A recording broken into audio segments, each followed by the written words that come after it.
వారం క్రితం రవితేజ సోదరుడు భరత్ రోడ్డు ప్రమాదంలో మరణించిన సంగతి తెలిసిందే. అయితే భరత్ చివరి చూపునకు కూడా రవితేజ గాని భరత్ తల్లిదండ్రులు గాని వెళ్లలేదు. భరత్ బాబాయి తమ్ముడు రఘు ఆధ్వర్యంలో బయటి వ్యక్తితో అంతిమ సంస్కారాలు నిర్వహించారు. దీనిపై రవితేజను నెటిజన్లు ఆడిపోసుకున్న సంగతి తెలిసిందే.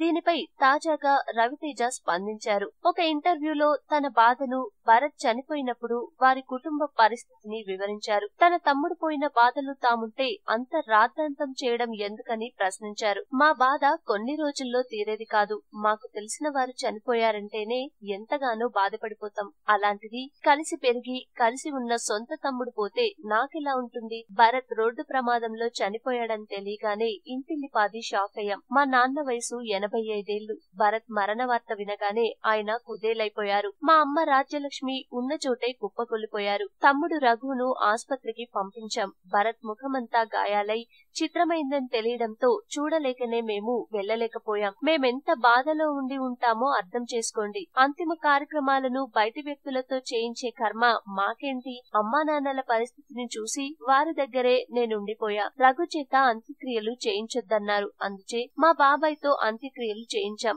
ఆయన ఎవరన్నది జనాలకు తెలీదు. కానీ భరత్ ను అనాథలా పంపించేశామంటూ 1500 ఇచ్చి అంత్యక్రియలు చేయించామంటూ మమ్మల్ని ఆవేదనకు గురిచేశారు. అలా అని వదిలేసినా చనిపోయిన వారి గురించి కామెంట్ చేసేటప్పుడైనా కొంచెం ఆలోచిస్తే బాగుండేది.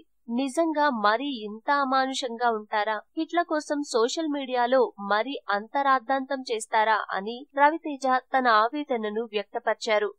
ఈ వీడియో మీకు నచ్చితే లైక్ చేయండి, అందరికీ షేర్ చేయండి, కానీ సబ్స్క్రైబ్ చేయడం మాత్రం మర్చిపోకండి.